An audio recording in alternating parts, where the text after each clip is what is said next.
Unexpected water penetration in new cables can cause serious delays and costly replacements.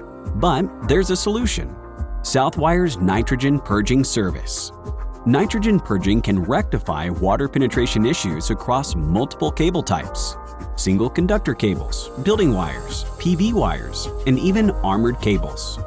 Whatever the application, nitrogen purging makes restoration possible.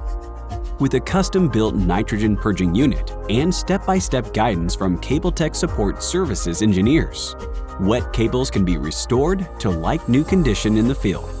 Whether the damage is due to unprotected cable ends or damaged seals, nitrogen purging simplifies recovery to keep installations running smoothly.